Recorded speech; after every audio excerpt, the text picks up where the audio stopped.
Hindi mawaglit sa isip ni Karen ang nangyari. Ang halik at reaksyon nito nang ambang aalisin niya ang eye patch nito. Dito siya sa tabing dagat na padpad. Walang turistang pumupunta na pinagpapasalamat niya. Gusto niyang ilubog ang sarili sa buhangin dahil sa kahihiyang ginawa niya. Napasabunot siya sa buhok dahil hindi niya alam kung bakit ba siya tumugon sa halik nito. At halos ibigay na niya ang katawan dito. Nang maalala ang bawat sandaling iyon, ay para siyang pinanindigan ng balahibo at napatakip ng dibdib dahil pakiramdam niya ay nararamdaman pa rin niyang mapangahas na paghalik ni Dustin. Napahawak siya sa labi dahil parang nag-iwan rin doon ang bakas ng halik ng lalaki na hinding-hindi niya makakalimutan. "Something's wrong?" Nabigla siya nang may magsalita. Nagangat siya ng muka at nabigla muli siya nang makita si Levi. "Wala naman." Ngumiti ito at naupo sa kabilang kahoy na upuan. May pinulot itong kahoy at may sinulat sa buhangin o dinodrawing. "Tingin ko si Dustin." Napatigil siya dahil nahulaan ito ang pinoproblema niya. Hindi siya nakaimik at nahiyang naupo ng maayos. "May ginawa ba siya sa iyo?" Napatingin siya rito. "Paano mo nasabi?" Ngumiti ito. "Dustin is kind but naughty guy. Lahat ng taong nagtatrabaho rito ay gusto ang pamamalakad niya. Isang responsableng may-ari. Pero sa kabila nun ay hindi nababakante sa babae." Parang may biglang kirot na dumaan sa dibdib niya nang marinig na babaero pala talaga ito. "Pero alam mo ba na kahit sinong babae ang lumapit sa kanya ay hindi seseryosohin ni Dustin?" Tinignan niya si Levi kaya napatingin siya rito ng puno ng kuryosidad. "Anong ibig mong sabihin?" Ngumiti muli ang lalaki at tumingin sa dagat. Bakit pakiramdam niya ay sa kabila ng ngiti ay nagtatago ang lungkot. "May babae nang nakalaan kay Dustin, babaeng pinili na babagay sa kanya." Hindi malaman ni Karen sa sarili kung bakit parang nagimbal siya sa nalaman. Para bang merong nakabara sa lalamunan niya, dahilan para mapatikim siya upang alisin ang bara. Di ayos pala, malas lang ng babae. Dinaan niya sa ngiti ang sinabi pero iba naman ang sinasabi ng nararamdaman niya. "Do you like Dustin?" Tumingin siya rito at kinampay ang kamay upang ipahiwatig na nagkakamali ito sa sinabi. "Hindi no? Tsaka bakit ako magkakagusto sa kanya? Loko, walang modo at feeling hari." Napatingin naman siya kay Levi na natawa bago ito tumayo at pumamulsa. "Good, dahil kung sakaling magkagusto ka ikaw lang din ang masasaktan. Hindi kasi seryosohin ni Dustin dahil alam niya na merong babaeng nakalaan sa kanya at kilala niya na iyon pero hindi niya lang sinasabi kung sino." Naiwan si Karen na nakatulala sa kawalan habang nag-iwan ng marka sa kanya ang sinabi ni Levi. Natawa siya at napailing. Bakit naman siya masasaktan? Wala nga siyang gusto kay Dustin. Naiinis siya nang maalala ang namagitan sa kanila ni Dustin. Masakit sa part niya dahil tiyak niya na sinasali siya nito ngayon sa mga babaeng pinaglalaroan nito. Hindi niya alam na ikakasal na pala ito. Kung una pa lang niyang nalaman, ay sana hindi na siya nagpadala sa tukso nito. Napahinga siya ng malalim at tumayo na. Kailangan nga pala niyang sumunod kay Manang Marina sa restaurant. Pagdating sa nasabing restaurant ay napahinto siya nang mabungara ng grupo ni Dustin sa isang malaking lamesa. Agaw pansin dahil bukod sa meron ng mga itong looks, ay agaw pansin na rin ng mga babaeng kasama ng mga ito. Nang mapatingin siya kay Dustin ay wala itong katabi. Napadako ang tingin nito sa kanya mula sa pagkikipagkwentuhan sa barkada. Agad na nag-iwas siya ng tingin at tinungo ang alam niyang daan sa kusina. Huminga siya ng malalim at sandaling napasandal sa pader nang makapasok siya sa kusina. Bumigat ang pakiramdam niya at hindi niya nagugustuhan ang reaksyon. Inis siya dapat dito. Pero bakit nanlalambot siya kapag tinitignan ito? Naguguluhan na siya sa sarili at hindi niya gustong palalain ang nararamdaman. "Oh, iha! Nariyan ka na pala." Nagulat siya nang biglang sumulpot si Manang Marina.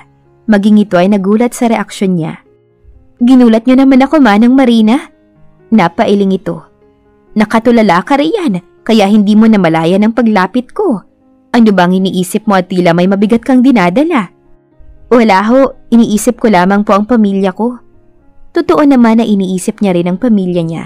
Namimiss niya pero mas lamang ang pag-iisip niya sa loko na lalaking mula nang ma-encounter niya ito ay hindi na siya nilubayan ng presensya nito. Kahit nga wala ito ay para bang nakadikit pa rin ito sa kanya. "Tama nga ang aking hinula. Huwag kang mag-alala, iha. Natitiyak kong sa buwang ring ito ay magagawa na ang bangka. At habang narito ka ay sulitin mo na lang dahil minsan mo lamang mararanasan ang ganda ng islang ito. Napatango naman siya.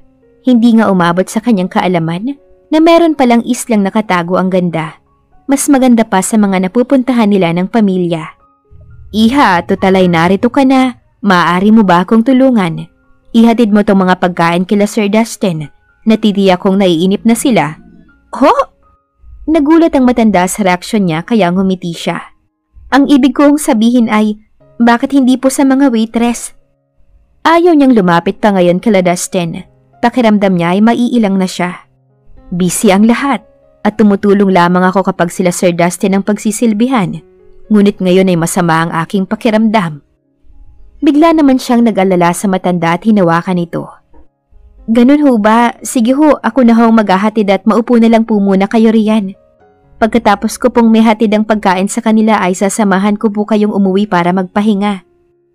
Tumango ang matanda. Napakabuti mo talagang bata. Salamat, Iha. Walang anuman po, Manang. Nang may upo niya ang matanda ay huminga siya ng malalim. Gusto niyang batukan ng sarili, ngunit hindi na niya mababawi. At gusto niya rin na tulungan ng matanda. Halatang sinusumpong na naman ito ng rayuma. Tinulak niya ang food cart. Tinataga na lamang niya ang loob, lalo na nang makalabas siya. Tumingin siya sa gawin nila Dustin at nagtatawanan ng mga ito. Nang mapansin ng isang lalaking katabi ni Dustin ang paglapit niya, ay siniko nito si Dustin na nakahalukip-kip at wala sa kwentuhan ng barkada ang atensyon. Lumingon sa gawin niya si Dustin at halos masamid siya sa tinging binibigay nito. Pero pinanatili niyang seryoso ang sarili at hindi apektado sa pagkakatitig nito. Nirarayuma si Manang kaya ako na ang nagdala ng pagkain ninyo. Formal niyang sabi nang huminto siya sa gilid ng lamesa ng mga ito. Kinuha niya ang isang platong may lamang ulam na hindi niya alam ang tawag at nilapag sa gitna mga ito. Pansin niya na wala ata ang babaeng lumabas sa kwarto ni Dustin. Siguro ay dinispatch siya na matapos pagsawaan ni Dustin. Umiling siya at nang ilapag sa harap ni Dustin ang isang ulam ay napatingin siya rito. Nakatingin ito ng mabuti sa kanya. Kaya naman na na-conscious siya bigla. Nagbaba siya ng tingin at binaba sa harap nito ang ulam. Kumain ka na ba, Karen? Share ka na sa amin. Marami naman ang pagkain. Napatingin siya kay Levin na nag-aya. Umiling siya dahil busog pa naman siya at kailangan niyang dalhin si Manang sa bahay nito. Hindi na, busog pa naman ako. Sige. Why don't you join us? Unless may iniiwasan ka. Napalingon siya sa lalaking katabi ni Dustin na may tattoo sa kanang braso. Ngumisi ito at sinulyapan si Dustin na uminom lamang ng tubig. Wala akong iniiwasan. Busog lang talaga ako at kailangan kong dalhin si Manang Marina sa bahay niya dahil nirarayuma. Kung wala na kayong kailangan ay aalis na ako. Patuloy sa pagngisi ang lalaki na tila ba inaasar siya. Inirapan niya ito bago siya umalis dala ang food cart. Wow! Nakita mo yun? Inirapan ako. Mukhang palaban ng isang yun. Hindi pinansin ni Dustin ang litanya ni Jay. Sinundan niya ng tingin si Karen na pumasok na muli sa kusina kaya nawala na ito sa paningin. Naranasan na niya ang pagiging palaban ng dalaga at habang tumatagal ay mas lalo siyang naaaliw dito. Jay, iba si Karen. Kaya sana iwag mo siyang gamitin sa pagkapilyo mo. Napatingin sila kay Levi, lalo na siya. Sa mukha ng pinsan ay para bang concern ito sa dalaga. Napatiimbagang siya at tumayo ng marahas, kaya napatingin sa kanyang lahat ng barkada niya. Saan ka pupunta, Dustin? Tanong ni Jay. Pahangin lang. Tinignan niya si Levi na nakatingin sa kanya. Umalis na siya at naglabas ng sigarilyo habang patungo sa likod kung saan ang backdoor ng kusina ng restaurant. Sumandal siya sa pader at ibinuga ang usok. Sakto namang lumabas si Karen, kaya naitapon niya sa lupa ang sigarilyo at hinablot ang braso nito. Nabigla naman si Karen nang may humablot sa braso niya. Nang makilala niya ang salarin, ay nagpumiglas siya ngunit mahigpit itong nakahawak sa braso niya. Ano ba? Bitawan mo nga ako? Hindi niya alam kung bakit siya nito kinakaladkad. Base sa anyo nito ngayon ay para bang galit ito. Mahigpit itong nakahawak sa braso niya na para bang pakiramdam niya ay mababali iyon. Napansin niyang patungo sila sa floating room nito. Nang maalala ang huling nangyari doon, ay nilukuban siya ng kaba at pilit na humihinto sa paglalakad. Ngunit malakas ang lalaki at natatangay siya. Ano ba? Bitawan mo sabi ako eh. Bakit ka ba nangangaladkad? Huminto na ito sa tapat ng pinto nito at nabigla siya nang iharap siya nito. I need your help. Napamaang siya sa sinabi nito. Pagkaraan ay natawa siya dahil hindi siya makapaniwala na ang loko, walang modo at mataas ang tingin sa sarili, ay hihingi ng tulong mula sa kanya. I'm serious. Napatigil naman siya pero napangiti pa rin dahil hindi talaga siya makapaniwala. Ano naman yun, Aber? Tumingin ito sa kanya ng masinsinan at pagkaraan ay bumuka na ang bibig. I need you to act like my bride. Napamaang muli siya pero nang makabawi ng sindak ay umiling siya. Ang dami mong babae. Bakit hindi sila ang offeran mo? Bakit ako? Because you are different to them. Para namang may fireworks na nagdiwang sa loob niya. Iniwaglit niya iyon dahil hindi dapat siya magpadala sa mabulaklak nitong dila. Pare-pareho lang kami, pero magkaiba lang ng pagkatao. Tsaka bakit hindi yung yana ang ayain mo? Tumalikod siya rito at tumingin sa tubig. Siguro ay tunog sarkastiko ang tono niya nang banggitin ng babae nito. I don't have time, darling, and my grandma is here. Bigla siyang lumingon dito at nakatingin ito sa dagat. Napatingin din siya doon at bigla ay nakaramdam siya ng kaba nang matanaw ang speedboat na may sakay na hindi niya alam kung ilang katao. Nagbibiro ka lang, di ba? Naramdaman niyang lumapit ito sa likod niya at napaigtad siya nang humawak ito sa bewang niya. I'm not. Tulungan mo ako rito. Tutulungan kitang makasakay ng bangka. Napalunok siya nang bumulong ito sa tenga niya habang humahaplos ang kamay nito sa bewang niya na nagbigay kilabot sa kanya. Hindi na ako maniniwala. Promise, and you don't have any choice because she saw you already. Huminto ang speedboat malapit sa floating room. Napalunok siya ng matanawang matandang babae na tila nanunugod. May hawak itong pamaypay at kahit malayo pa lang ay para na siyang sinisiyasat. Aatras sana siya ngunit nasa likod nga pala niya si Dustin. Paano niya magagawa ang gusto nito kung masyadong mabilis ang pangyayari? Relax. Hindi naman nangangain si Grandma. Naiinis siya kay Dustin dahil bakit siya nito dinadamay sa problema nito. Hindi ko magagawa ang gusto mo. Aalis na ako. Kumawala siya kay Dustin pero napasinghap siya nang yakapin siya nito. Grandma. Tila siya natuos nang makita na paakyat na ang grandma nito. Napilitan siyang ngumiti kahit naabot-abot ang kaba niya. Oh, my grandson! Nakahinga siya ng maluwag nang umalis ng yakap sa kanya si Dustin. Agad na gumilid siya nang magkayakapan ng maglola. Hindi niya alam ang gagawin. Parang nais niyang tumakbo, ngunit para siyang napapako sa kinatatayuan. Nang dumako ang tingin sa kanya ng lola ni Dustin ay napayuko siya. Siya na ba? Yes, Grandma. Napatingin siya kay Dustin na pumalibot ang braso sa bewang niya at hinapit siya nito palapit. Nakita niyang napataas ang kilay ng lola nito sa ginawa niyang paglayo konti para makaalis sa bisig ni Dustin. Masyado lang siyang kinakabahan sa inyo, Grandma. Hinawakan siya ni Dustin sa baba kaya napabaling ang mukha niya rito.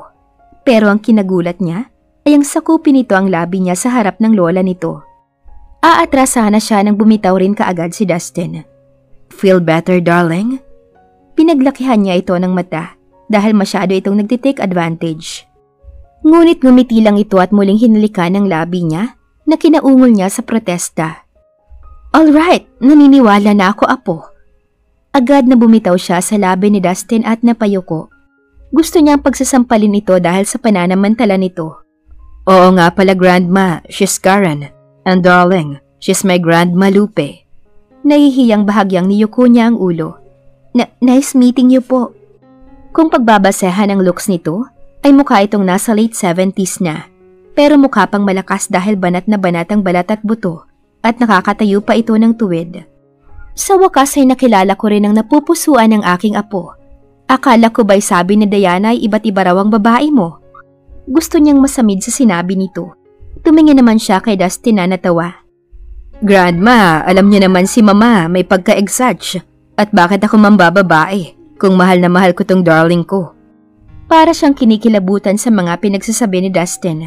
Nakitawan na lang siya pero pinagtaasan niya ng kilay si Dustin nang umisi sa kanya.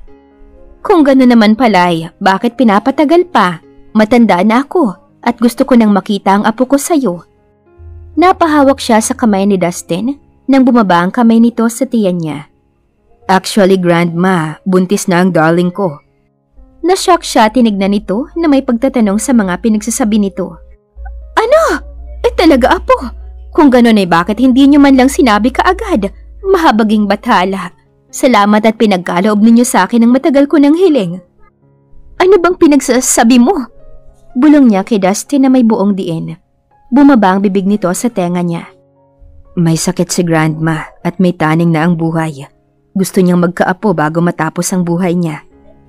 Bigla siyang natigilan at napatingin sa Grandma nito. Gaya ng una niyang tingin ay mukha naman itong malakas. Pero meron na palang taning ang buhay nito na kinahabag niya. Ngayon din ay magpapakasal kayo. Napaharap sila pareho rito dahil sa sinabi nito. Nanlaki ang mata niya. Ano po? Nagulat ito sa pagsigaw niya. Tila nabigla kaya nahiya siya sa inasal. Bakit tila gulat na gulat ka? Alam mo bang may tradisyon ng aming pamilya? Hindi maaaring hindi kasalang babaeng nagdadala ng dugo ng aming pamilya.